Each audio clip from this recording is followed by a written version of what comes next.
presencia, poder compartir su palabra. Y bueno, ya los días han pasado rápido. Hoy es el último día. Y esta tarde también nuestro hermano Graffer tiene la otra área que le corresponde.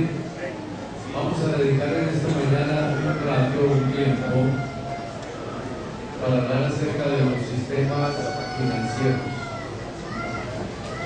A veces es un poco difícil porque no hay plata hablar de plata. Pero a veces también es mucho problema hablar de plata donde hay plata, porque cada uno tiene su opinión acerca de la plata. Yo quisiera entonces que vamos a dedicar estos minutos, vamos a presentar unas transparencias que hay acá, pero al mismo tiempo vamos a leer la palabra y vamos a tratar de tener como especie de una charla, un diálogo y una concientización acerca de esto. Yo creo que a ustedes les va a quedar las diapositivas, que serán como más de 80. O sea que si le dedicáramos cada minuto a cada una, siempre serían como 2 horas, por ahí, o poco menos. Posiblemente, pero entonces la intención es que logremos hacer un análisis rápido de los sistemas. Amén. Bien, entonces vamos a leer la palabra del Señor. Eso sí les voy a pedir el favor que estén en pie. Vamos a leer la palabra de nuestro Dios. Vamos a leer en Génesis capítulo 14.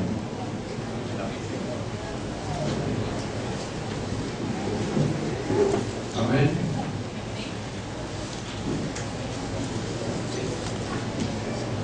Génesis capítulo 14. Vamos a leer entonces el verso 17 en adelante. Cuando volvía de la derrota de Kedorlaomer y de los reyes que con él estaban, salió el rey de Sodoma a recibirlo al valle.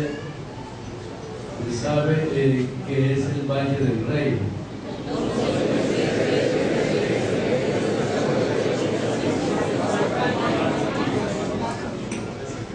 Y le bendijo diciendo: bendito sea Abraham, Dios del Dios Altísimo, creador de los cielos y de la tierra.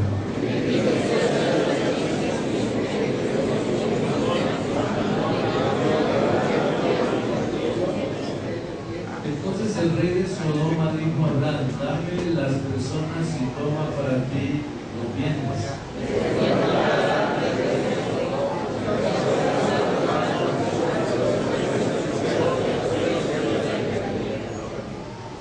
Que desde un hilo hasta una correa de calzado nada tomaré de todo lo que es tuyo, para que no digas yo enriquecí a Abraham.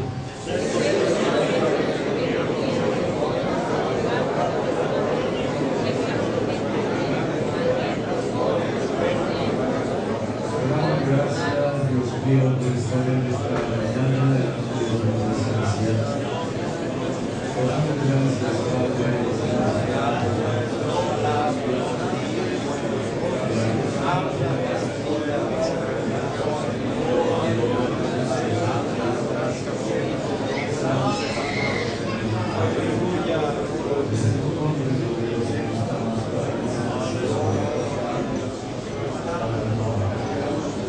Pueden sentarse.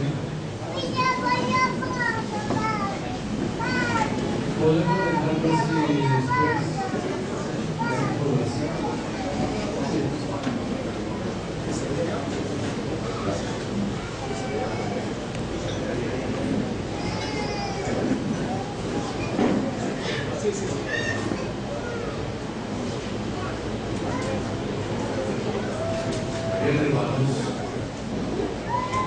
A veces la palabra del Señor uno la lee como muy rápido y no logra como captar algunas cosas. Y a veces en el correr del tiempo uno va leyendo hasta que va descubriendo, y a veces hasta uno dice, bueno, ¿qué sería lo que pasó que he leído tantas veces y ahora veo algo nuevo? Y resulta que no tanto es que le esté leyendo nuevo, sino que lo ha leído tan rápido y sin poca atención que no le prestó mucho cuidado. Al hablar acerca entonces de esta situación que se le presenta a Abraham, como primera medida tomemos en cuenta que no es Abraham, es Abraham. Será interesante entonces tener en cuenta que cuando Dios llama a Abraham, lo llama, ¿por qué no decirlo?, siendo pagano. A veces algunos creen que Abraham era un personaje, pues, que ya pertenecía de pronto a las tribus de Israel, y resulta que no es así. Abraham era pagano, o sea que hagamos un poquito de historia. Cuando Dios crea a los primeros padres, que ustedes ya conocen bien la historia, después de que ellos caen en la desobediencia, en el pecado, es donde precisamente Dios promete. Por eso dice, tú le aplastarás la cabeza, pero ella te herirá en el calcañar. Entonces hay una promesa allí de algo que vendría como una batalla, como una contienda, como una dificultad, no de momento, sino casi de toda la vida. ¿Por qué? Porque lo que había acabado de suceder también era para toda la vida. Lo que acababa de suceder era un problema, no de momento, sino para siempre.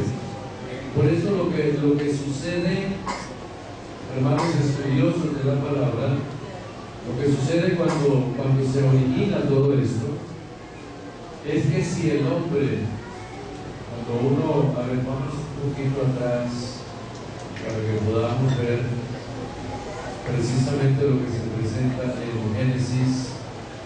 Dice la palabra del Señor en Génesis capítulo 2, capítulo 1 y capítulo 2. Cuando dice el 1, y creó Dios al hombre a su imagen, a imagen de Dios lo creó, y varón y hembra los creó. Y les bendijo Dios y les dijo, fructificad y multiplicad y llenad la tierra, sojuzgadla y señoread en todos los peces del mar y las aves de los cielos y las bestias que se mueven sobre la tierra. Entonces, aquí hay una creación. Más adelante sigue diciendo, he aquí, dijo Dios, os he dado toda planta que da semilla, que está sobre la tierra, y todo árbol en el que hay fruto y que da semilla, y os será para comer, y de toda hierba. Y entonces, después de que ya continúa eso, y vio Dios que todo lo que había hecho era bueno, y que era en gran manera, y fue la tarde y la mañana un día. Comienza el capítulo 2, pero entonces cuando hay una forma, digamos ya, en esos planes divinos, porque cuando dice acá, creó Dios al hombre y a su imagen, la imagen de Dios lo creó, y en el capítulo 2 dice, entonces Jehová Dios formó al hombre del polvo de la tierra. Pero no es que hay dos creaciones, lo que pasa es que la una es esa proyección que está directamente en Dios, y en Dios las cosas no es como un plan que de pronto resulta, sino que son realidades en él. Entonces ahí creó Dios al hombre, y en medio de esa creación, en el capítulo 2 ya es la formación de aquello que estaba en esos planes divinos. Y entonces dice que creó al hombre a imagen de Dios, varón y hembra los creó. Pero van a ver que en el 2 primero lo crea a él y después de él la saca a ella, y es donde viene todo el desarrollo de lo que sucedió, que ustedes ya lo conocen. Lo que deseo que tomemos en cuenta es el texto que dice: pondré enemistad entre ti y la mujer, entre tu simiente y la simiente suya. Esta te herirá en la cabeza y tú le herirás en el calcañar. A ver, lo que deseo ahora nosotros estamos aquí frente a varias cosas, pero no vamos a tocar todas, porque esto es cuestión como de un estudio aparte. Lo que deseo que tomemos en cuenta acá es que la promesa que Dios hace, se la hace a los primeros padres, y al hacerla a los primeros padres, también Dios está declarando, después de que viene ya la condición del hombre. Entonces miren, cuando viene la condición del hombre, que la condición del hombre precisamente es que el hombre había sido creado en una condición, en una forma, que yo llamaría que única en la historia, porque el hombre es creado en la dispensación de la inocencia.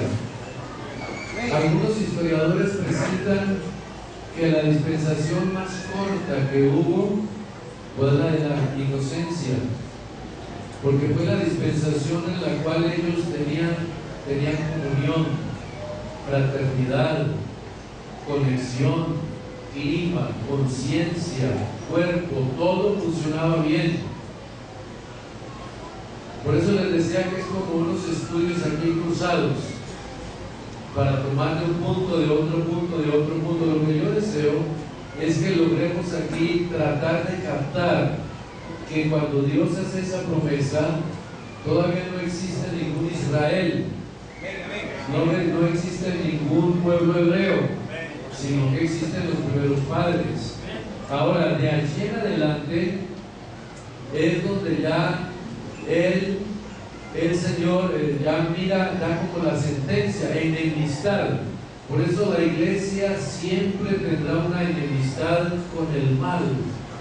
La iglesia siempre será perseguida, combatida, y a veces la mordedura o lo que el enemigo hace es como tratar de impedirle que avance, que funcione, que camine, que haga. Pero resulta que también en el poder divino Dios nos ayuda. Por eso nosotros no somos perfectos, por eso estamos llenos de errores, porque si estuviéramos perfectos ya no estaríamos por aquí, pero estamos llenos de errores. Pero Dios, en su poder, en medio de los errores, Él nos ha tratado de tomar en una forma tan positiva, que en medio de los errores no tanto miran nuestros errores ni nuestros defectos, y nos da la ayuda para poder avanzar. Porque si tuviéramos aquí a todos los pastores perfectos, ya sería diferente, ya no habría nada más que hacer. Pero como vivimos en un mundo, en el momento de la imperfección, lo que Dios hace cada día, por eso hay que tener en cuenta que Pablo está hablando de la perfección. Hay una perfección que podríamos llamarla perfección relativa y perfección absoluta, como santidad relativa y santidad absoluta. La santidad que nosotros tenemos es una santidad relativa, porque nosotros tenemos que ser cada día más santos. Y yo puedo decir que si estamos en un mayo, nosotros tenemos que ser más santos que un abril, pero tenemos que proyectarnos para ser más santos en un junio más que un mayo, porque nuestra santidad que vamos consiguiendo en Dios no es ya una santidad total, sino progresiva. Y esa santidad progresiva hace que yo cada día me tenga que esforzar para ser mejor que ayer y ser mucho mejor que el mes que viene. Amén. Entonces ya, eso es lo que ya Pablo está hablando acerca, no que sea perfecto, sino una cosa, algo, prosigo para alcanzarlo, porque lo que el Señor dice en el Salmo 106: mis ojos pondré sobre los fieles de la tierra para que estén conmigo. El que ande, ¿qué? Entonces quiere decir que la perfección es un camino para andarlo, pero ya cuando se termina es un estado normal y continuo para siempre. O sea, por eso la santidad se va adquiriendo, se va consiguiendo, y por eso dice: sed santos como yo soy santo, porque sin santidad nadie verá al Señor. Entonces no es que ya yo soy el santo y ya terminó todo. ¿Por qué? Porque el día que me llegue ya mi nivel de santidad total es cuando ya yo me voy con Él, o usted se va con Él, y terminamos todo. Ahora, hablando acerca de esto, de lo que Él dice: enemistad pondré, es porque desde ese momento pudiéramos emplear como una frase coloquial. Desde ese momento ya viene la pelea. El enemigo se prepara, pero Dios también ya está listo. Solamente que el hombre es el que recibe la ayuda de Dios, pero el enemigo ya está preparado con todas las fuerzas. Entonces casi es una batalla de desequilibrio. Una batalla de desequilibrio. ¿Por qué? Porque es una pelea con una pareja o unos principios humanos o unos seres humanos que no conocen nada, muy poquito conocen de la vida, de lo que sucede, de la historia, del pecado. Ellos lo único que saben es que desobedecieron. Y cuando entraron en la desobediencia, es donde Satanás, que sí conoce todo lo que ha venido pasando, es donde él entra a atacar casi al que no tiene cómo defenderse. Eso es como el que sabe mucho de milicia a pelear con el que no sabe nada.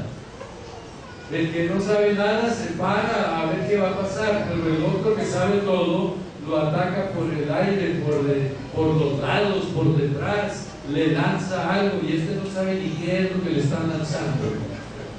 La batalla y todo ese preparativo comienza. ¿Qué es lo que Dios hace?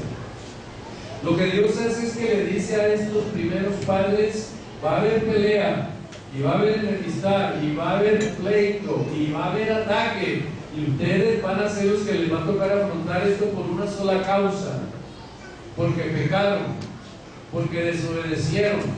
Pero no van a estar solos, yo les voy a ayudar, les voy a respaldar, y más adelante sucederán muchas cosas que ahora ustedes no las entienden, pero al menos yo voy a estar, y por más que Él les haga, el enemigo, y los ataque, nunca los acabará ni los destruirá, porque yo estoy con ustedes para guardarlos en mi reino. Por eso cuando sucede ya lo de Caín y Abel y la muerte de Abel, y que sucede ya que parece que la generación había quedado ya como dispareja, que ya no había lo que se esperaba, entonces es donde ya Dios le provee, según el capítulo 4, le provee un nuevo hijo que es llamado Set, y después Enos y los hombres comenzaron a llamarse del nombre de Jehová, dice 4:26. Ese comenzaron a llamarse del nombre de Jehová es comenzaron como a invocarlo, a conocerlo, a comprenderlo mejor. Amén. Por eso es que hay una serie de estudios acá, pero aprovechen al misionero, que él se defiende bien en todas estas áreas. Entonces aquí viene lo siguiente: Abraham, todavía no hay señal. Después viene, ¿qué es lo que Dios pretende? Lo que Dios pretende es que en esos primeros padres, por haber desobedecido, entran en los dos planos: en el deseo de obedecer, pero desobedecieron. ¿Por qué? Porque fueron engañados. Y fueron engañados con llamaríamos como con la arrogancia, la petulancia del mismo demonio que le dice, con que Él los ha dicho, no, es que Él es así egoísta, pero si ustedes hacen esto, serán como Él, serán como dioses. Eso es muy sencillo, pero a la larga y ahora en el siglo XXI, cuando es la nueva era, cuando hay todo aquello, el hombre ya se considera como Dios. El hombre ya dice que es Dios. El hombre ya se da sus cíngulas de grandeza porque han descubierto lo científico, lo astronómico, lo nuclear, la salud, los componentes, el átomo, la molécula, la partícula. Cuando ha descubierto una serie de cosas, cree que ya lo logró todo. Y resulta que no es así. Cuando uno va viendo el progreso que hay, mayormente en lo que se llama el neopentecostalismo, cuando se habla del asunto de la prosperidad y del dinero, el hombre llega a decir, según los neopentecostales, que con él pensar, voy a ser rico, voy a tener la casa, voy a tener el carro, voy a tener todo, ya lo tiene. Porque como Dios es creador, el hombre también puede ser creador. Pero eso es mentira, eso no es así. El único que tiene poder para crear sobre todas las cosas es Dios. Y el mismo demonio puede crear. Satanás no tiene ningún poder creativo, porque Colosenses habla en el capítulo 1 que por él fueron creadas todas las cosas, por él y para él, y por él todas las cosas subsisten. Vamos a procurar no irnos como por otro lado. Volvamos acá. Al llegar acá, lo que leíamos ahora, dice el verso 25, conoció de nuevo Adán a su mujer, algo del capítulo 4, y llamó el nombre Set, porque dijo, Dios me ha sustituido un hijo en lugar de Abel, el cual mató Caín, y a Set también le nació un hijo y llamó su nombre Enos. Entonces los hombres se enfrentan allí. ¿Qué es lo que comienza aquí? Aquí lo que comienza es que lo que el hombre había perdido acá quedó desubicado. ¿Por qué? Porque ya no está en la dispensación de inocencia, sino de conciencia. Es como cuando le dan un golpe a una persona que parece que en ese momento se levanta y fue tan fuerte el golpe que dice, ¿dónde estoy? ¿Qué fue lo que pasó aquí? Exacto. ¿Qué le sucedió? Entonces caí en cuenta, claro, es que el golpe que yo recibí fue tan fuerte. Entonces lo que sucede acá es que el enemigo lo había azotado tan fuerte al hombre porque el hombre perdió comunión. No vamos a hablar ahora de esa dispensación porque esa dispensación es un estudio muy bonito. A veces uno puede pensar en unas hipótesis. ¿Qué hubiera sucedido si el hombre no hubiera pecado? La raza, el pueblo, el ambiente, el clima, la mente, ni enfermedades, ni nada le conectaría, pero por haber desobedecido cayó de una condición exclusiva abajo. Entonces, ¿qué es lo que Dios hace? Que al verlo abajo, en vez de dejarlo allá, le promete que lo levantará algún día, pero entonces ahí es donde Dios se va relacionando con el hombre de tal manera de que no lo deja solo, para que el hombre aprenda a confiar en Él y a creer en Él, y es donde se presentan los primeros sacrificios, y es donde el altar, y es donde el hombre no tiene otra forma sino presentar como sacrificio, como becerro, como animales, como holocausto. Y ahí es donde ya en el capítulo 5, que es el que se va comenzando a leer, cuando ustedes van leyendo el capítulo 5, van a encontrar que precisamente allí hay un hombre que ya conserva como una conexión. ¿Sabe cuál es?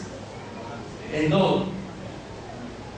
Y sigue diciendo la palabra del Señor acá en el capítulo 5, más dice acá el verso 9, más Jehová Dios llamó el capítulo 5, Y he aquí que Jared, dice el verso 16, vivió 62 años y engendró a Enoc. Y vivió Jared, y sigue diciendo que engendró a Enoc 800 hijos e hijas, y fueron todos los días de Jared. Y por acá, más adelante en el 24, y caminó Enoc con Dios y desapareció, porque Dios se lo llevó. Ya había una conexión de una forma generacional. Esa forma generacional, en el capítulo 5 que estamos leyendo, es donde Dios se decide avanzar con su generación.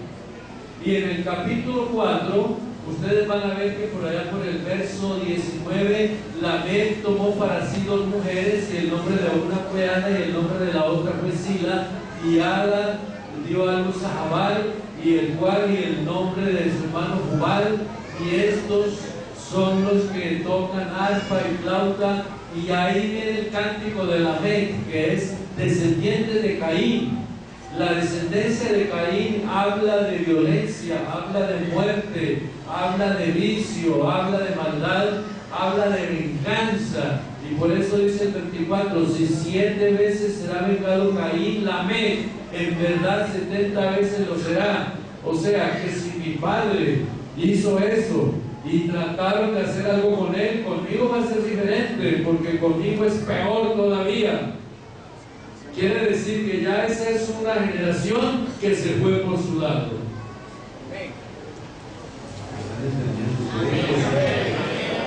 Se va por allá y Dios toma la de acá. Entonces ya, de esta que viene Enoc, que fue traspuesto para no ver muerte, que fue porque Dios se lo llevó, entonces es donde ya, en ese capítulo que sigue más adelante, que precisamente es el capítulo 6, ustedes van a observar que el capítulo 6 dice por allá en el verso 8, pero Noé halló gracia ante los ojos, y después sigue diciendo, estas son las generaciones de Noé. Noé, varón justo, era perfecto en sus generaciones, con Dios caminó Noé. Entonces quiere decir acá que ya se sabía que por este lado, por parte de Noé, venía esa rama generacional que Dios ya la tenía.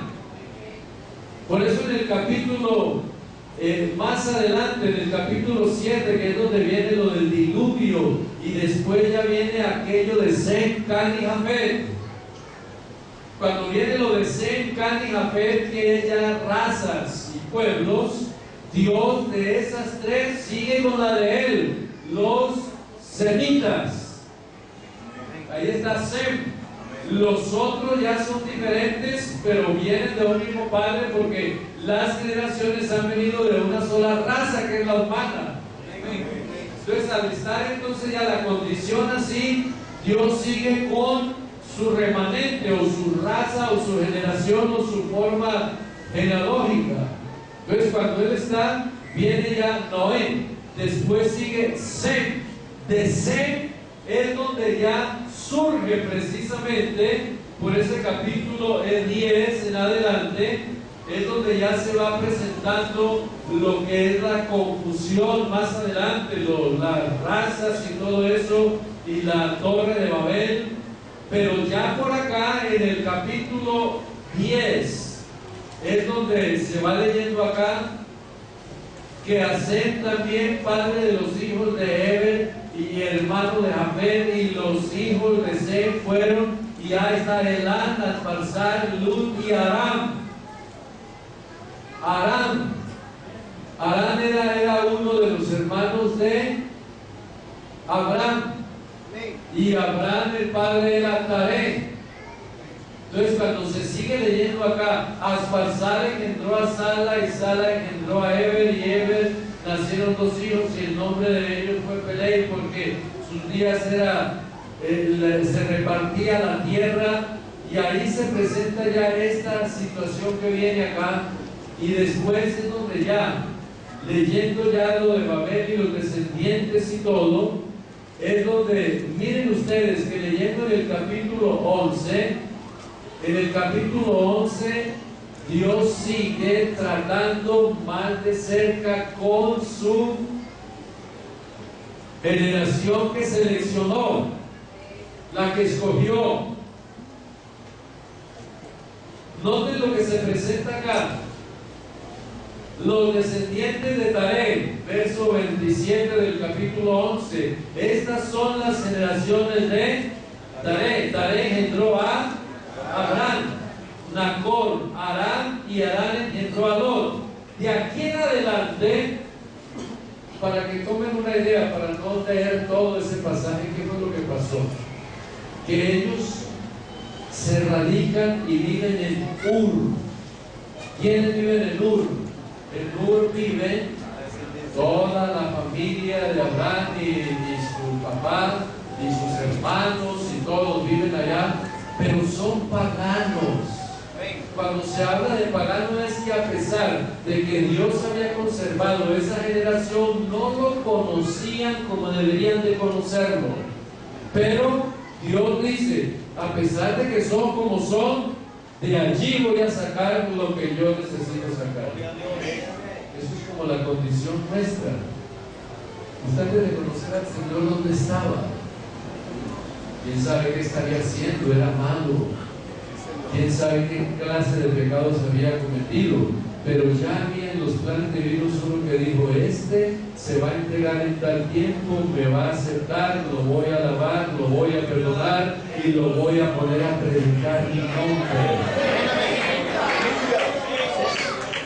¿Por qué? Porque somos linaje, ¿qué? Como que no lo escucho. Linaje escogido. Ese que estamos hablando, real, sacerdocio, gente santa, pueblo adquirido por Dios para que anunciar las virtudes.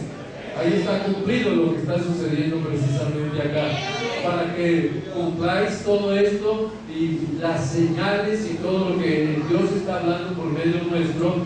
¿Para qué? Para publicar lo que Dios nos ha entregado, o sea, linaje escogido, real sacerdocio, gente santa, pueblo adquirido, para que anuncie las virtudes de aquel que llamó de las tinieblas a la luz admirable.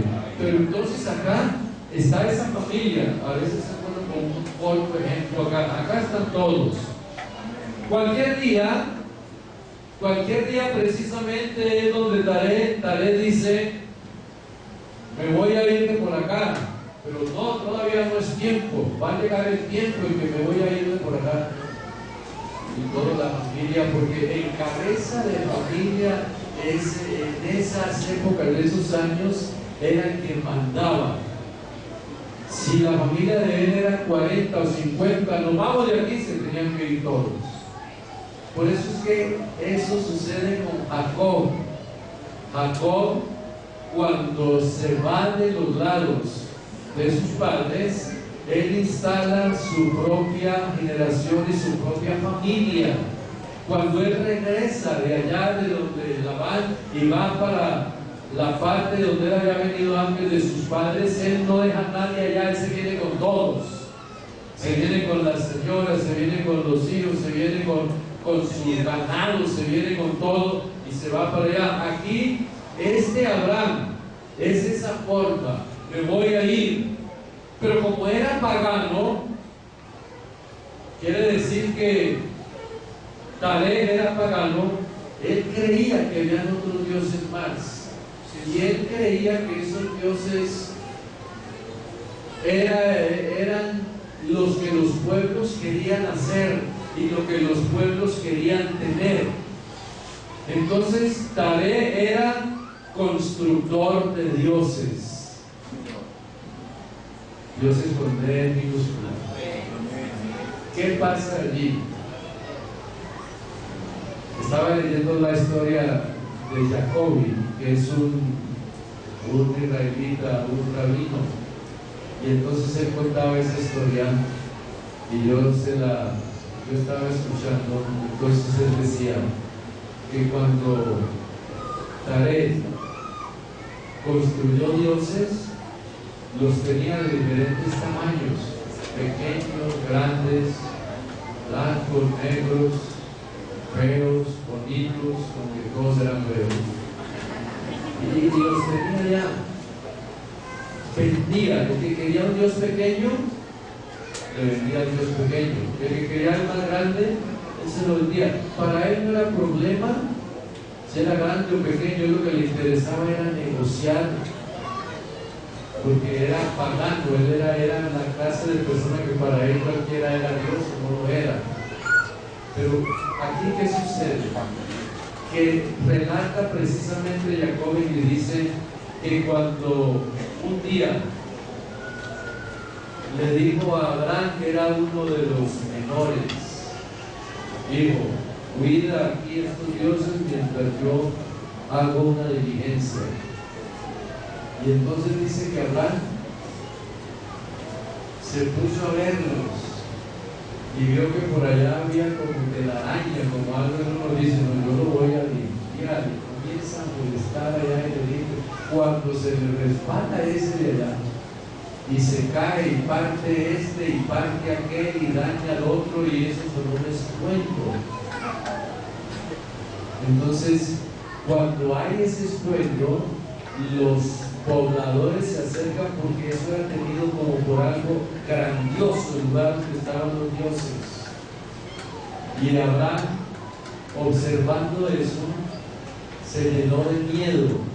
El jovencito hablando, el adolescente hablando. Entonces llegan todos los de la comunidad: ¿qué fue lo que pasó? ¿Qué fue lo que pasó? Y viene Taré corriendo y dice: yo no sé qué fue lo que pasó, hasta que se encuentra con el hijo y le dice: ¿qué fue lo que pasó?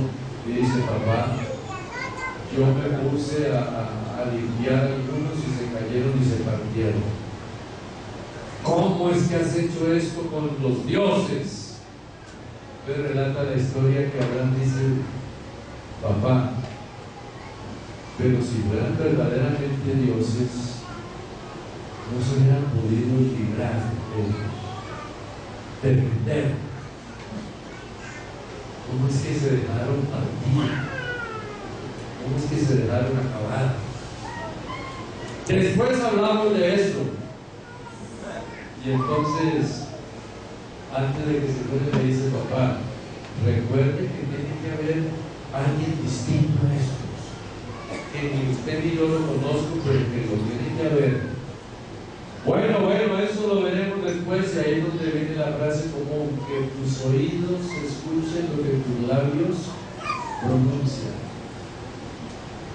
Cuando llegan los del pueblo y ven que todos los dioses se hicieron pedazos, entonces es donde se levanta el pueblo y van a matar a la familia. Un momento, señores, no lo hagan. Este niño mío, no era la voluntad de él acabar con ellos, no sé qué. Y entonces acá, estando en Ur, dice que en una madrugada él con toda su familia huye de Ur. ¿Para dónde huye? Para Canaán, pero hacen escala en Aram. Cuando llegan de aquí, de Ur a Aram, hacen la escala.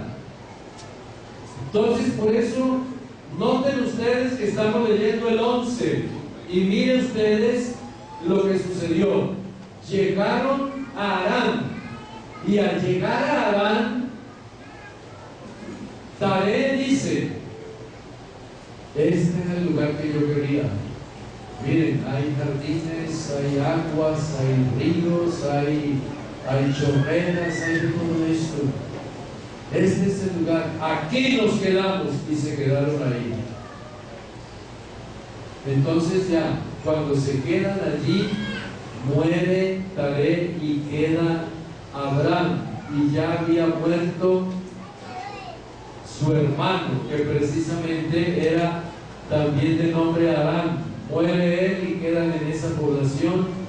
Y cuando están allá, dice que Tarán y su hijo y el hijo de su hijo y Sarai, y salió de ellos de Ur, de los caldeos, para ir a tierra de Canaán, y llegaron hasta Harán, y allí se quedaron, y fueron los días de Taré.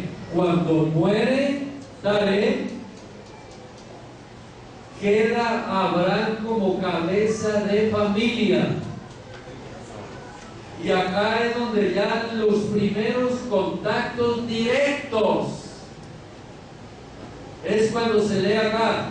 Pero Jehová había dicho a Abraham: vete de tu tierra y de tu parentela a la tierra de la casa de tu padre, la tierra que yo te mostraré, y haré de ti una nación grande. Le habla a él estando ya en Ur, para que saliera ¿a dónde?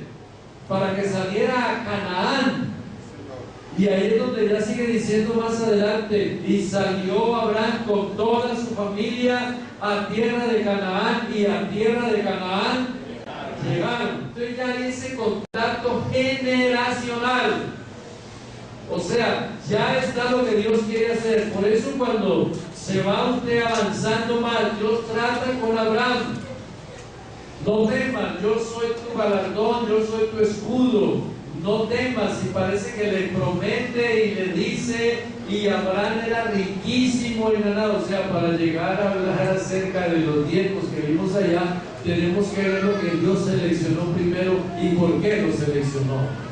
Entonces, cuando ya sigue diciendo el 14: y aconteció en los días de Amrafel, y ella la batalla que se presenta acá, pero ya Dios estaba con Abraham, no solamente de noticias, sino que ya Dios le había dado la bendición, le había dado la promesa, estaba con él. Abraham llegaba y sacrificaba y colocaba el altar y pedía la dirección divina, porque ya Dios se había metido en la vida de Abraham. Amén. Amén. Cuando ya se va leyendo más adelante, entonces yo quisiera que ustedes leyeran ese capítulo 14, el verso 13, que dice así: y vino uno de los que escaparon y lo anunció a Abraham. ¿Abraham qué? El hebreo, porque es la primera vez que se habla del hebreo. O sea que cuando ya después surgen en los años los judíos y los hebreos, ya hay alguien que se le dijo que era hebreo. Y todavía no se le había dado la promesa de Abraham, sino que era Abraham, porque eso viene después. Lo que deseo es que tomemos en cuenta que Dios se mete ya en ese grupo de personas y los llama generación. La generación de los rectos será bendita, la generación. Por eso Él hace la separación y está hablando de la generación de los rectos y está hablando ser salvos de esta perversa generación. O sea, ya Él separa. ¿Por qué? Porque Él necesitaba tener ya las personas exclusivas a través de la historia, porque Él se manifestaría en carne, manifestándose en esa generación que Él había seleccionado, que ya venía a ser la de la tribu de Judá, porque viene de Seth y viene Abraham, Isaac y Jacob.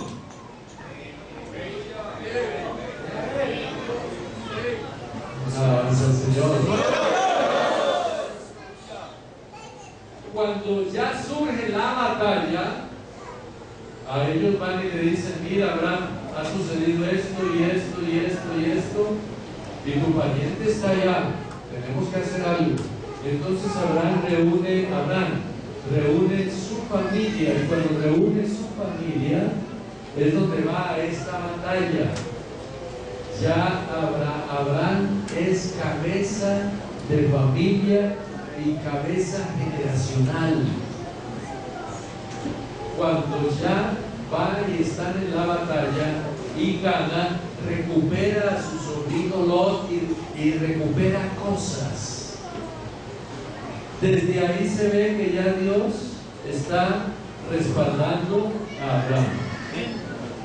Cuando Abraham tiene su sobrino Lot, cuando tiene sus cosas, tiene gente, tiene de todo, y se habían reunido unos reyes, hay uno de ellos que es el de Sodoma, que también estaba metiéndose allí, y entonces es donde ya se presenta lo de acá.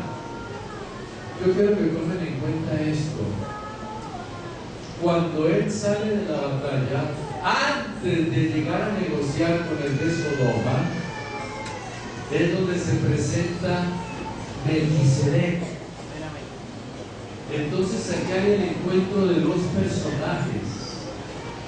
El uno que no se le conoce ni principio de días ni fin de días. Con el otro que sí se le conoce su principio y que se sabe de dónde viene y sabe para dónde va y acaba de venir de la batalla y sigue. Ese personaje es el que le dice: bendito sea Abraham, del Dios Altísimo, creador de los cielos y de la tierra. Entonces lo que sucede acá, lo primerito que se presenta acá, es que él va con su compañía que habían acabado de ganar, y eso van cansados, pero van con sus cosas que recuperaron. Y entonces cuando se ve el personaje allá a la distancia, es donde se distinguen ellos. Yo no sé, mis hermanos, si ustedes están conectados, ¿cierto? La alabanza al Señor. Ellos se reconocen. No me pregunte quién los presentó, porque yo tampoco sé quién los presentó, pero se conocen. Aquí va ese guerrero y allá está el sacerdote. Y acaba caminando él y sale el sacerdote allá. Y cuando el sacerdote sale: bendito Abraham, hijo de Dios Altísimo, y comienza a adorar a Dios y a darle a él como la bienvenida a un ambiente que nunca lo había tenido. Porque este que salía acá entiende quién es Abraham, y Abraham, en medio de su situación que él vive, él comprende que ese que está allí no es de por aquí, porque él conocía todo el territorio. Él entiende que ese es un personaje único en la historia, que no se le conoce ni de dónde viene ni para dónde va, y esa era una teofanía que se estaba presentando allá de ese que vendría muchos años después. Ese Melquisedec es el que habla hebreos.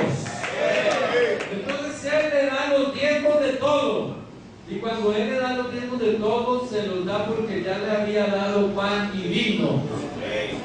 O sea que no es que le da y el otro le compensa dándole, no. El sacerdote lo primero que le da es pan y vino, y lo bendice. Y cuando ya está, le da el pan, le da vino, lo bendice y le habla de ese Dios maravilloso, le entrega los diezmos de todo. Cuando nosotros vamos a dar los diezmos, no es para que nos dé y multiplique y nos haga ricos, sino que dar el diezmo para nosotros es de gratitud de lo que Él ha hecho y nos ha dado. Hay un aplauso para el Señor.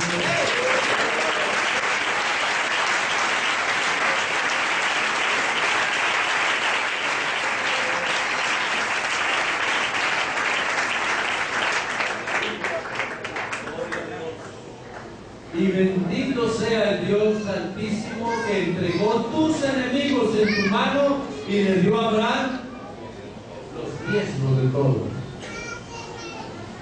No fue todos los diezmos de todas las personas y generaciones, es de esa generación que él ya tenía seleccionada.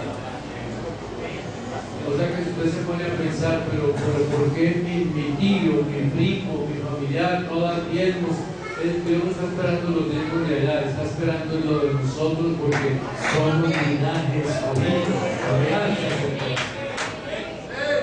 Cuando se conoce a Dios y se ve que primero nos ha dado Él, nos ha dado la vida, nos ha dado su nombre, nos ha dado de su gracia, hemos conocido su misericordia, el sacrificio que hizo en la cruz, y nos salva todavía. Entonces de lo poquito que nosotros tenemos le damos a Él. ¿Por qué? Porque ya es un compromiso de nosotros con Él, por lo maravilloso que Él ha sido todo el tiempo.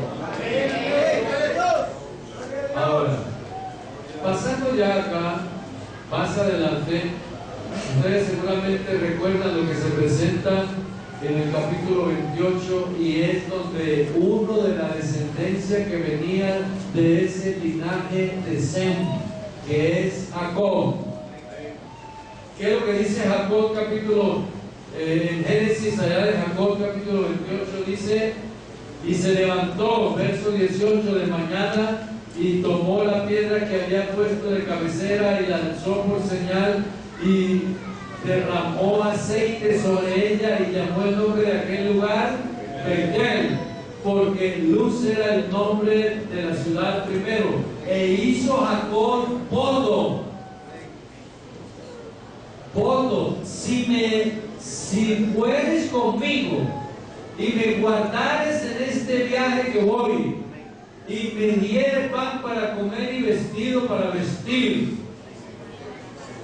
Le pide lo necesario.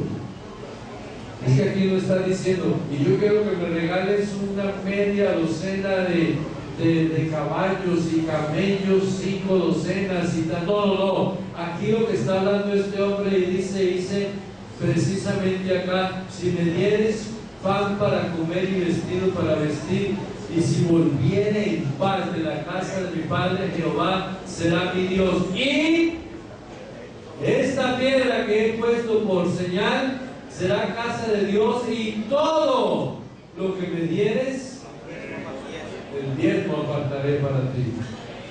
Por eso, pasemos a un plano ya un poco distinto, porque esto sigue. De allí vienen las 12 tribus. De ahí viene la tribu de Leví, de ahí viene la ley del Sinaí, de ahí viene lo que se le tiene que dar a los levitas para que los levitas subsistan y vivan, y no se les da propiedad, pero se les da derechos. Y ahí es donde ellos ya se encargan de atender a las otras tribus, y es donde a la hora de la repartición ellos le dan a cada uno, pero a la tribu de Leví no se le da, y es donde ellos no lo reciben, porque el mismo Señor dice, yo seré la heredad de ellos. Aquí viene algo interesante. Cuando se presenta eso, Leví no está diezmando allí porque los está recibiendo. Pero cuando usted lee en Hebreos, Abraham, que es el cabeza generacional, está dando diezmos, y cuando él está dando diezmos, los está dando también incluyendo su generación.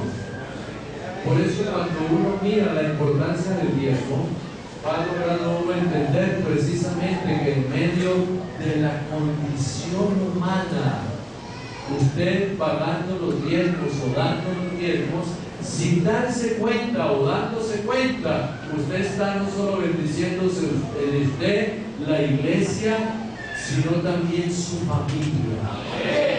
Y téngalo por seguro que ese hijo, esa hija, llévesela a Dios donde se la lleve, esa mujer o ese muchacho siempre recordará, mi padre diezmaba, mi padre daba y nunca aguantó y nunca le fue mal, ahora hago lo que mi padre hacía también.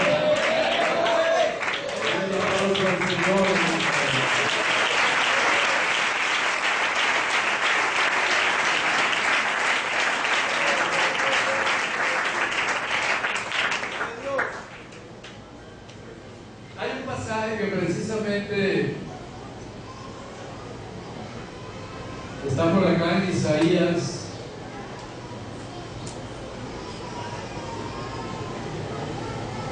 Dice Isaías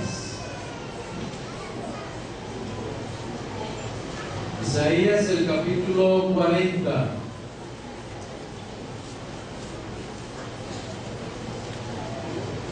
Isaías 40, ¿quién midió el mar? Dice el 13, el 12. ¿Quién midió las aguas con el hueco de su mano y los cielos con su palmo?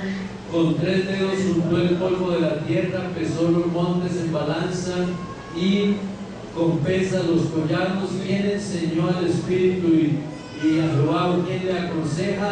¿A quién pidió consejo para ser revisado? ¿Quién le enseñó el camino del juicio o le enseñó la ciencia y le mostró la senda de la prudencia? Entonces aquí hay uno que tiene todo en su mano. Tiene dominio, tiene control, tiene la tierra, tiene sustento, tiene alimento, tiene de todo. Esos diezmos que se siguieron dando están en el Antiguo Testamento. Pero cuando uno llega a Hebreos, en Hebreos se sigue respaldando los tiempos porque vienen de aquel hombre que comenzó allá, pero ahora, ya para poder entrar en este Nuevo Testamento, cuando el Señor Jesús, en San Mateo 25 creo, que dice que era necesario hacer todas esas cosas y también el tiempo, porque era conveniente hacerlo y tenía que hacerse así. O sea que Jesús respalda el diezmo. El que predica el Evangelio, viva del Evangelio. Y está hablando ya, oyéndonos ya, digamos, a los corintios. Entonces vamos descubriendo que precisamente por allá en el capítulo 8 dice: asimismo, hermanos, os hacemos saber la gracia de Dios que se ha dado a las iglesias de Macedonia, que en gran prueba de tribulación y la abundancia de su gozo y de su profunda pobreza abundaron en las riquezas de su generosidad. O sea que parece que con Dios, cuando Dios mira que hay pobreza y se le da, vale más como el que tuviera mucho y le está dando algo. No sé por qué, pero todos daban una buena cantidad. Parece que sonaba, chas, caía todo el y el otro caía bastante. Y hay una mujer que lo único que tiene es la monedita y ella espera que todos vean porque le da vergüenza de que vean que no echa como los demás. Y parece que ya todos echaron. Y parece que ya nadie echa más. Y ella hace que va pasando por ahí, pero saca su monedita y la echa. Creía que nadie la estaba viendo, pero Jesús la estaba viendo. Y ahí es donde Jesús dice: todos echaron de lo que les sobraba, pero esta echó lo que tenía. Quiere decir que esta echó más que todos los demás. ¿Sí lo recuerdan? Por eso a Dios no hay que darle de lo que sobra. Hay cosas interesantes, hermanos. Vamos entonces, no sé si están las...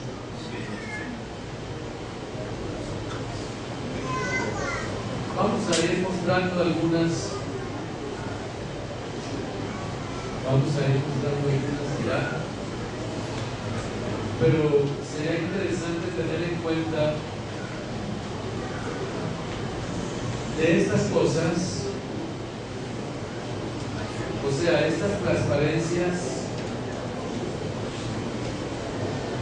las van a tener ustedes, porque es que este estudio es muy extenso. Por eso les digo, son como 80 de estas, pero si usted tiene la escuela dominical o 2 escuelas dominicales y comienza a leer, a explicar, a aclarar, se va a descubrir como acá: mío es la plata y mío es el oro, dice Jehová. Entonces quiere decir que las riquezas de la vida y de lo que llega no es de nosotros.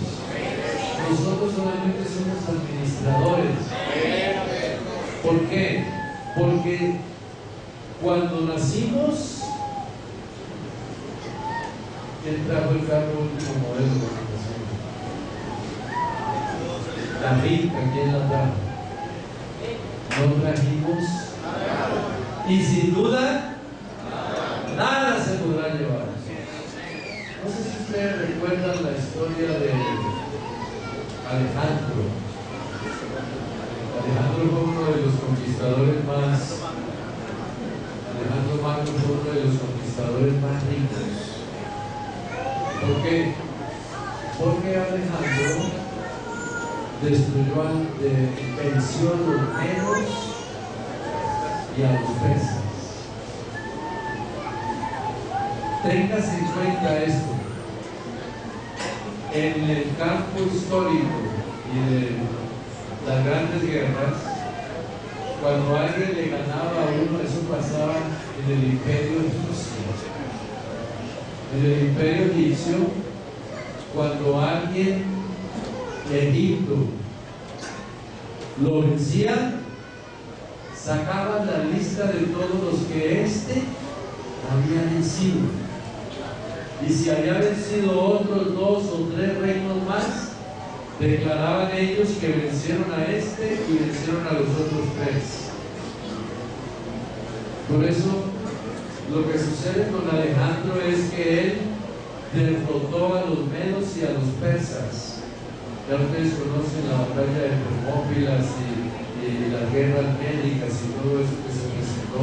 Pero cuando se presenta esa guerra, que es cuando el Éufrates lo desvía y él entra venciendo precisamente a los medos y los persas de los tiempos de Hermes y Artajerjes y Darío. Entonces aquí se presenta que los medo-persas habían vencido al imperio babilónico.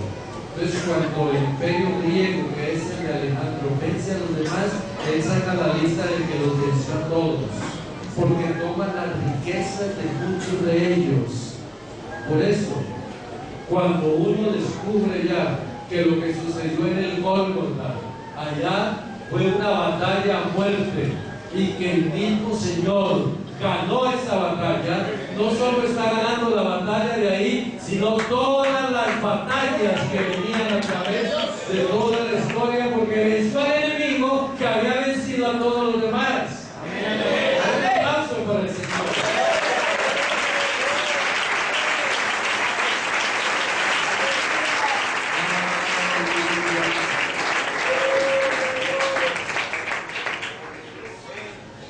Cuando Alejandro no tenía 35 años, unos 32, 33, estaba en el vigor de la fuerza, muere.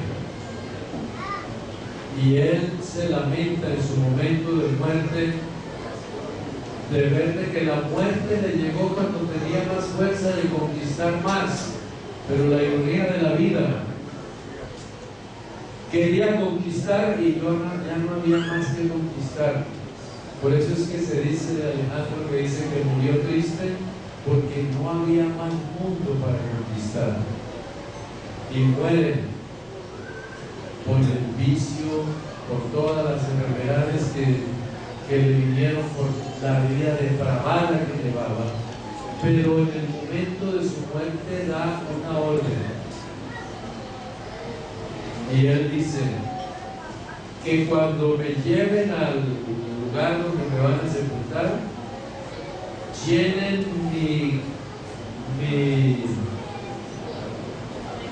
mis manos de joyas, que vaya allá y que se caigan las que se caigan y que se pierdan las que se pierdan, pero que en mi ataúd metan muchas joyas más, porque era muy riquísimo.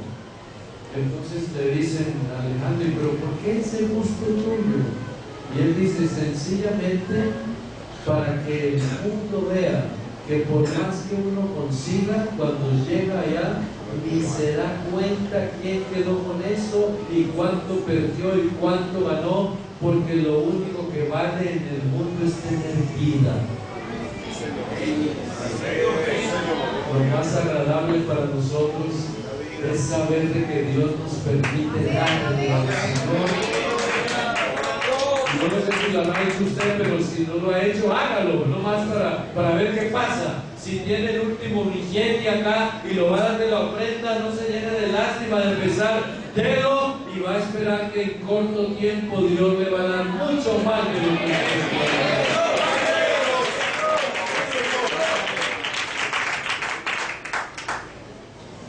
Aquí se presenta entonces, el mío es el oro, el mío es la plata. Si somos administradores, ¿por qué razón hay pastores? Por eso les decía que dedicándole a cada una de estas 1 o 2 o 5 minutos, de aquí nos vamos hasta la otra semana. Pero miren, ¿por qué razón hay pastores que se, permítanme que emplee esta palabra, se ensucian las manos con el dinero? Yo no voy a mandar estos diezmos, esos son míos, el hermano me los dio. que cuente lo del arbolífero, no el que me dieron acá. ¿Qué necesidad tiene de hacer esa clase de cambio de trueques? ¿Por qué no le da a Dios aún más de lo que Dios merece? Porque si algo le da una satisfacción es saber de que todo es de Él y de lo recibido de su mano, que eso le estamos dando a Él. ¿Quién da una alabanza al Señor? Es muy, yo diría que es como muy triste, no sé, hermano Víctor, ¿usted qué dice? Que usted va a revisar un libro y lo ve que han borrado como 3 o 4 veces. Está inventado que aquí, y esto porque esta no, porque hubo que cambiar, y este porque también hubo que cambiar la cifra, y tuvo que cambiar la cifra, o a veces un numerito que es un 7 y le dan la vuelta hasta que lo vuelven 8, y un 1 que ven cómo le acomodan el 0 al lado para que no sea 1 sino que sea 10. Como la malicia, como la forma de las cosas por el dinero. Hermanos pastores, en el nombre del Señor, grábate en tu mente: el amor al dinero es la raíz de todo. Los padres haciéndolo se descaminaron de la fe. Si en algo hay que perder, que se pierda, pero que se pierda el dinero, pero no el alma. Entonces, si mío es el oro y mía es la plata, démosle lo que es de Él y démosle lo que le pertenece. Y si nos tocó lo mínimo, Dios es tan poderoso que siempre nos está bendiciendo con lo poquito que nos queda, pero mejor es lo poco en el temor de Jehová. Oh, alabanzas al Señor. Avanzamos aquí, por favor. Los bendijo Dios. Sed fecundos, multiplicados, llenad la tierra, sojuzgadla, ejerced dominio sobre todo. A mí me llama la atención cuando yo leo este pasaje, porque hay algo que como predicador, y eso le va a pasar a usted, se le viene a uno a la mente. Aquí hay un Dios todopoderoso que bendijo. Parece que es como en un tiempo pasado. Y los bendijo. O sea que desde que el hombre comenzó con bendición. Y los bendijo. Pero me llama la atención cuando uno reconoce quién lo bendice y cuando uno reconoce por qué tiene que cumplir. Entonces miren ustedes, ayúdenme ustedes ahí a ver cómo está esa memoria de ustedes. Cuando miro los cielos, ¿qué dice? Siga diciéndole. ¿Qué es el hombre para que tengas memoria del Hijo del Hombre? Le hiciste poco, le has coronado, todo lo pusiste. ¿Y qué sigue? Ovejas, todo cuando pasa por el sendero. Pero hay algo grande allá.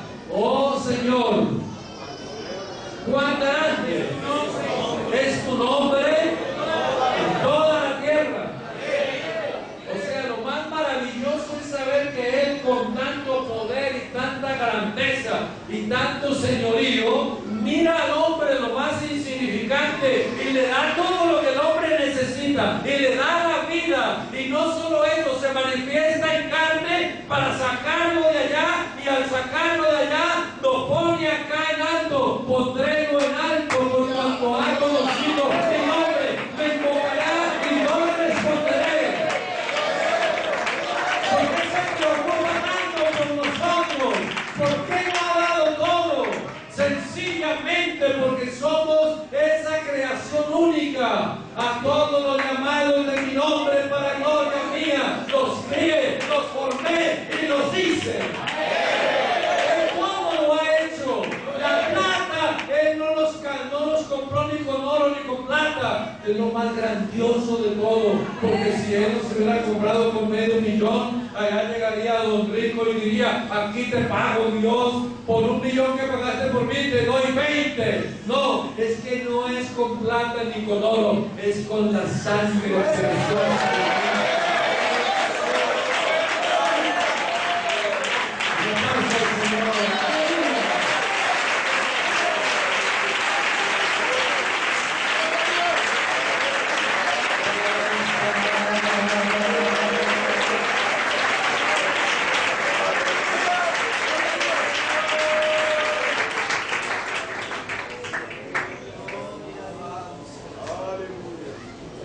A veces uno comete algunos errores y cree que la plata lo es todo. Por eso yo les decía, si hay algo difícil a veces es que donde hay escasez se hable de plata. Venezuela afronta su crisis. Pero ustedes creen que esta crisis va a ser para toda la vida. Yo creo, y lo digo en esta mañana, que cualquier día Dios hace milagros. Un día va a decir: hombre, cuando yo vivía esa situación, yo recuerdo, yo de mí. Es que lo más agradable es saber responderle a Dios cuando lo necesita. Aún. Aquí se presenta una situación, digamos, un poquito dura, un poquito difícil. Ustedes ahora viven su necesidad, pero yo hablaba con el hermano Víctor y decíamos: aquí en esos alfolíes, por más que entre la cantidad, la reducen todo esto y queda este poquitito que casi no alcanza. Pero ustedes están gorditos, ustedes están bonitos, ustedes no tendrán mucho en el bolsillo, pero tienen en el corazón, tienen en la mente. ¡Alabanza!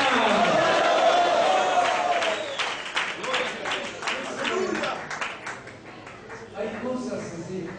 Por eso cuando uno llega a un lugar, cuando uno está precisamente en un sitio de esos, que el dinero, que lo otro, yo no me voy para allá. A veces en Colombia se presenta eso. Hay un traslado, ¿y cuánto entra allá? Y allá dicen: pues allá entran 3. Yo no me voy a donde entran 3, estoy recibiendo 6. Y se queda donde está recibiendo 6. Resulta que al año se le fueron unas familias y quedó recibiendo 4. Y al corto tiempo ya recibe 3. Y le preguntan que se fue donde recibía 3. ¿Qué? ¿Cuánto recibes tú? Y dice: ya voy en 6. Pero qué raro. Yo no me fui y ahora tengo menos. Y él se fue y ahora tiene más.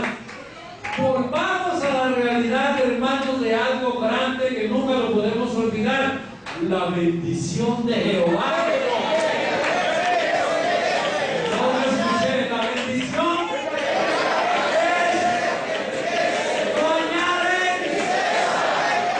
Nombre sea.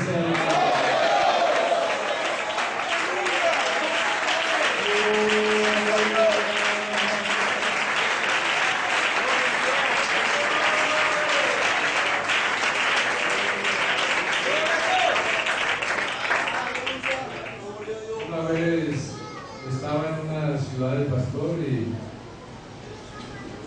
y había que abrir una iglesia. Entonces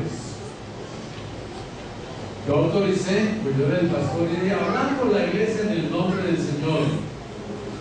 Y salieron como unas 60 personas. Cuando me dicen al otro día los diáconos: hermano Reinel, nosotros lo apreciamos mucho y le respetamos, pero usted ha cometido un error. Entonces yo les dije: bueno, yo estoy dispuesto a corregir mi error. Díganme cuál es el error.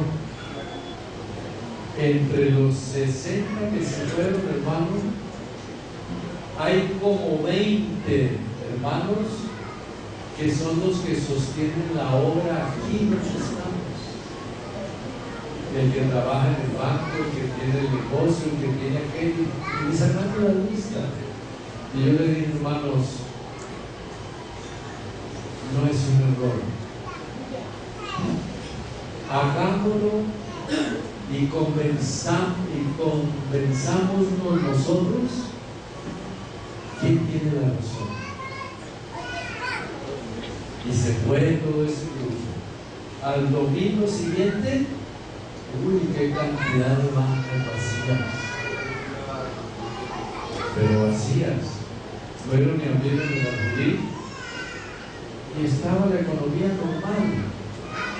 Entonces uno de ellos dice, mano, es que ellos firmaron antes de irse. Bueno, gracias a Dios que firmaron antes de irse. Cuando abrieron el Alburí a los 15 días, igual, digo yo, pero no había firmado cuando se fueron. Entonces, ¿qué fue lo que pasó ahora? Se vinieron de ahí y otra vez. No, ellos firmaron allá. Bueno, alguien está metiendo la mano en ese Alburí. Y al mes me pongo a observar esas bancas y le digo yo a uno de los diáconos, ¿a dónde están las bancas vacías? Dice, no están vacías, allá hay gente nueva. Y aquel, yo no sé quién será, usted no, tampoco sé. Y cuando va llegando esa clase de gente, para no alargar, lo único que les quiero decir es que si se fueron 20 quedaban, llegaron 40 quedaban más.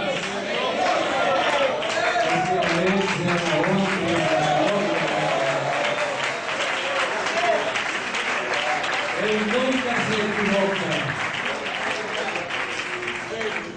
El asunto de la plata es muy bien delicado. Amémosla y démoslo todo por la plata y nos va a ir mal. Pero dejemos que Dios haga lo que sabe hacer y no nos va a ir mal, porque no he visto justo que ni su simiente. Exactamente. Yo sé lo que es, lo que usted ha pasado, a mí me ha pasado también. Que no hay nada. Bueno, no hay nada, pero esperemos que a ver qué pasa esta tarde. Aleluya. Y si aún llegó la tarde y el estómago se fue un poquito liviano a la cama, al otro día habrá. Y resulta que al otro día llega tanto como que tuviéramos que comer ese resto de semana. Es que Dios no falta, Dios manda la bendición. Eso no me ha pasado. Si no le ha pasado, pues lo felicito que no le haya pasado, o al menos le digo que no se conforme con que no le ha pasado. Pero a usted no le ha pasado que no hay nada, y resulta de que usted se desespera. Papá, mire que lo otro, no, esperen, y resulta que no llegó. Cuando resulta que al otro día temprano él va a abrir la puerta y aparece allá el bulto que hay allá. Dice, ¿dónde está? ¿Quién lo trajo?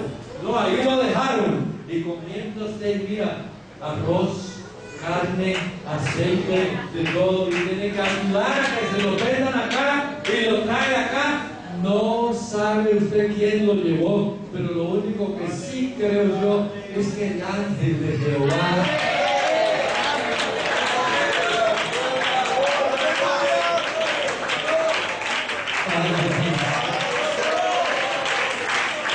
¿cuántas veces Dios mandó el ángel para darte de comer?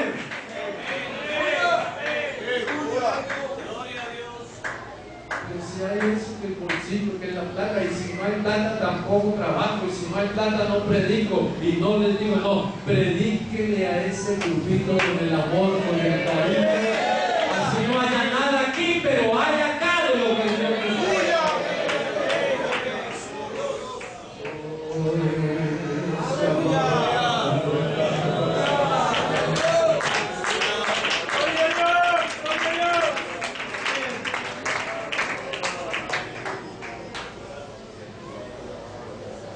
Las cosas cambiarán.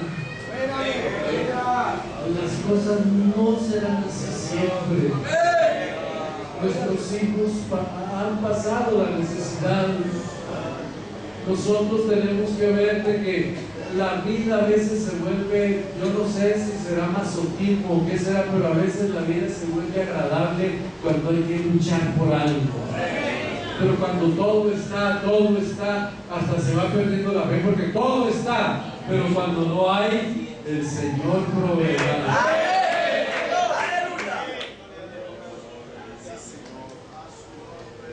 Hace un tiempo tenía una charla con Esdras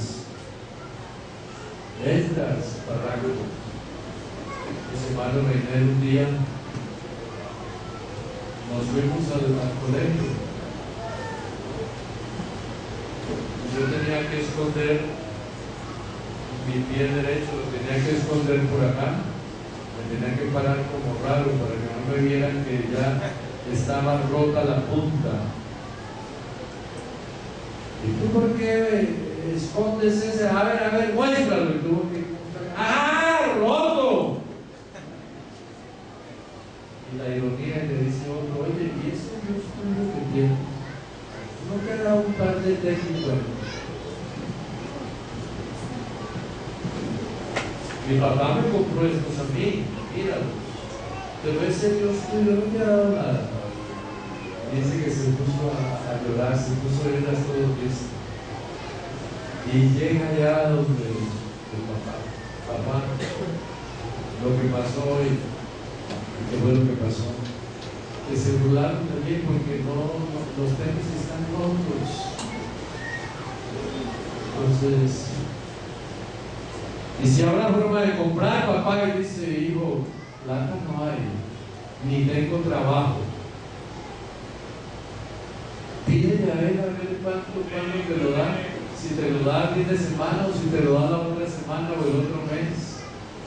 Dice que ella allá en la orilla de la cama, Señor, no permitas que yo siga pasando esta vergüenza otra vez. Ten misericordia, Dios. Y al otro día llegó con los tenis rotos allá otra vez y era la burla de todos allá. Y al otro día por la mañana, como a los 2 días, llegó un camión allá a la iglesia central donde el hermano Laxo y le bajan tremenda caja llena de zapatos de Canadá, de marca. ¡Aleluya! Y entonces el hermano Laxo está revisando allí cuando el Espíritu Santo le dice, saca 2 para el hermano Barranco, 2 pares. Y él tiró para allá, y que me está diciendo que le dé. Y le sacó 2.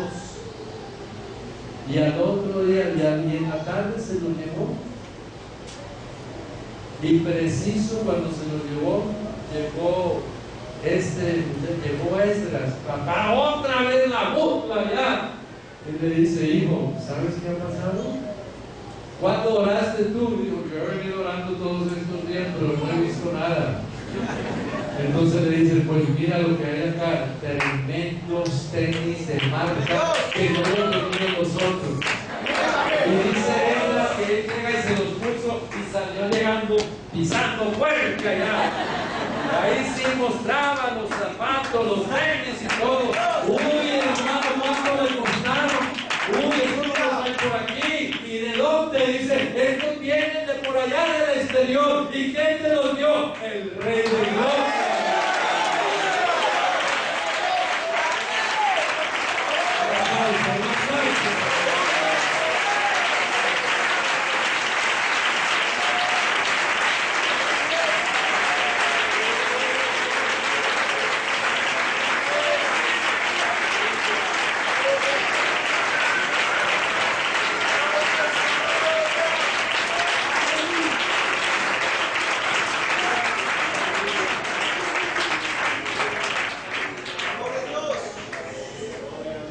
La alegría más grande para Esdras es tener que decir o haber dicho que lo dio el Señor. ¿Por qué no dijo mi papá? Papá no se lo dio, fue el Señor. Y cuando salió ya de secundaria, cuando sale de secundaria, papá, y para estudiar ahora la carrera, mi hijo, primero no hay, porque el hermano Barranco era constructor y a veces había trabajo, no había. Y entonces, ¿qué hago ahora, papá? Pídele a él. Y dice que Jimmy y Edra se fueron por allá a la universidad a preguntar cuánto vale ganar tantos millones. No tenemos ni para comer ahora para todos esos millones. Cuando de pronto llenan un formulario ya y como a la semana o algo así les llega la noticia que los reciben y que les van a dar parte de la beca, ellos resultaron estudiando sin dinero. Se acostumbraron a pedirle a Dios. Mejor es esperar en Jehová que esperar. No me digan que se les olvidó el texto. Mejor es esperar en Jehová que esperar en hombres. Mejor es esperar en Jehová que esperar en príncipes. Ninguno de cuantos en él esperan serán confundidos. Yo puedo seguir esperando en él. Se pone el celular que ya que voy a llamar, que mande, que rápido, que rápido. Diga, bueno, si se les olvidó a ellos, a ti, Señor, no se te olvidó. Si fulano está amarrando la taca de tesorería, que la amarre él y le dará cuenta a Dios, pero tú no la amarras porque manda a Dios.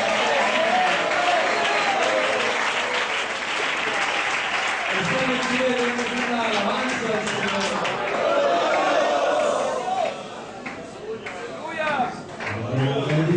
Dios mío, en las cosas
Quisiera decirles, hermanos,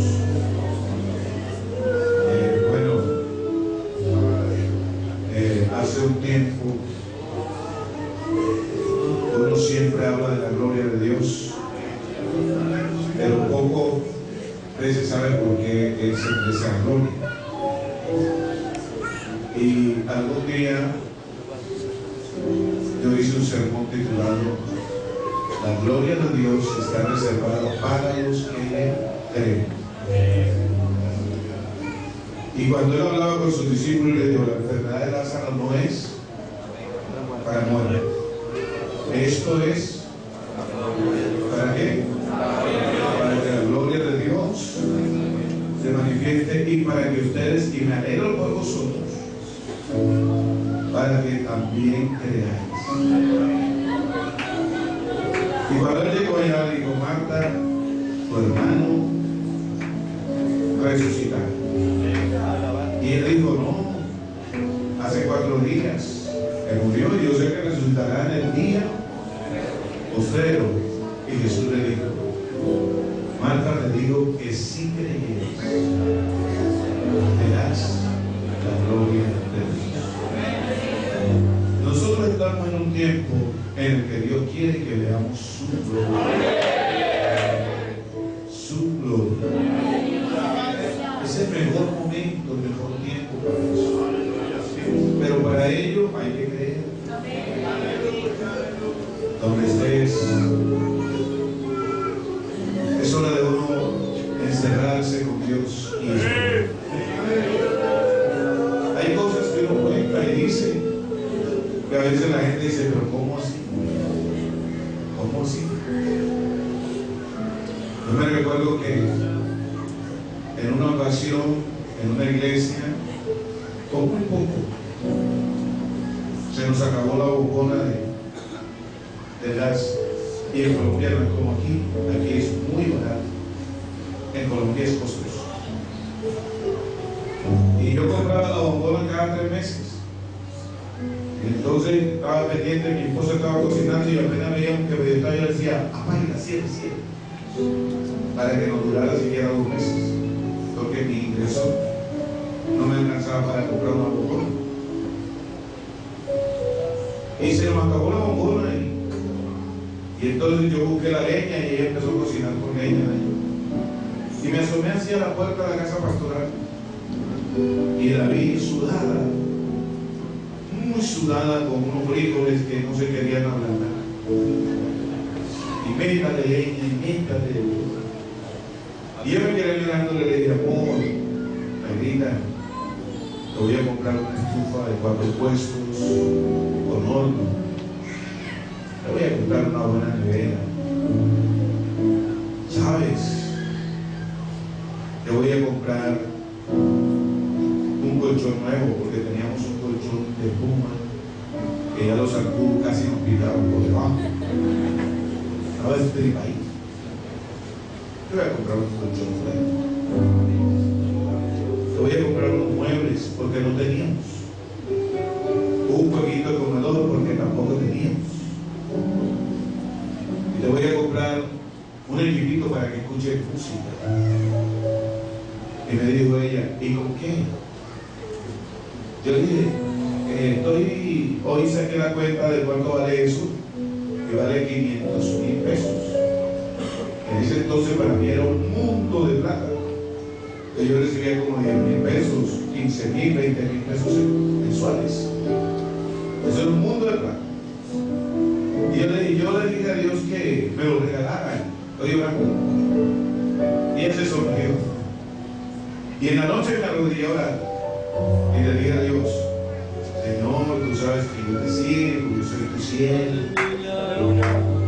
Regálame 500,000 Y ella se echó a reír al lado mío y me dijo así, descarado.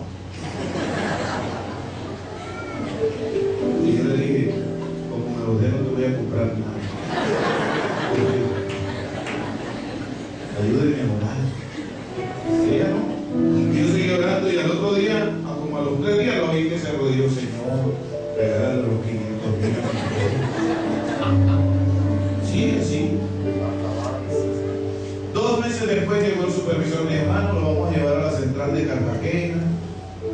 El pastor está enfermo, usted va a atender la iglesia, pero no va a recibir los tiempos. Le vamos a dar una ayuda de 40,000 pesos. Ah, bueno, hermano, está bien. Y nos llevaron a la central, una iglesia, con todo. Me subieron a la casa pastoral, 5 alcobas, 3 baños, un balcón, cocina, lo que usted quiera, una tremenda casa. Me pusieron a estrenarme, yo llevé mis muebles, que eran 4 sillas blancas, y las puse en la sala. No, yo no tenía más. Teníamos una estufita de 2 puestos, de 3 puestos, comida, por debajo ya toda remendada, vuelta a nada. Vuelta a nada. Y entonces los hermanos subían, hermano Víctor, Dios le bendiga. Siempre se hermano.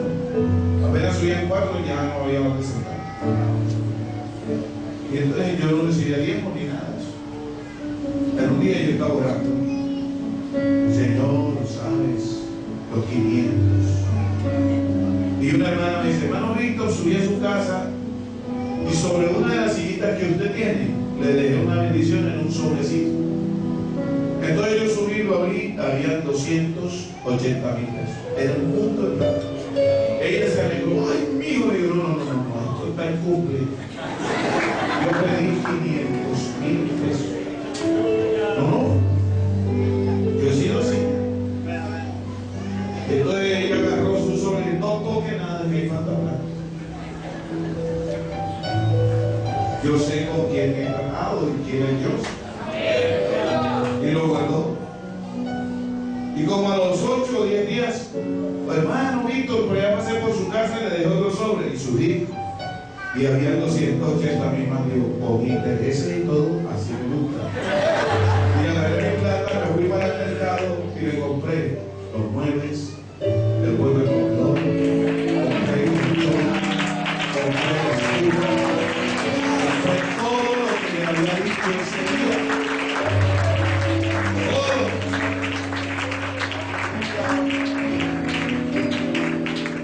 Le dejé un televisorcito blanco y negro, una cuestioncita para oír música viejita.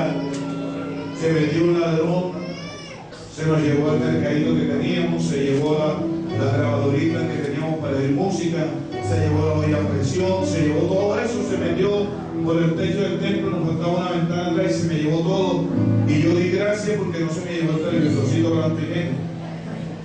Pero en la tarde aparecieron los sedientos de la iglesia. Hermano Víctor, supimos que el ladrón lo robó y me traía un semejante mercado, un mini componente para oír música, 2 ollas a presión nuevecitas de 6 litros. Yo dije, bendito ladrón miserable que no se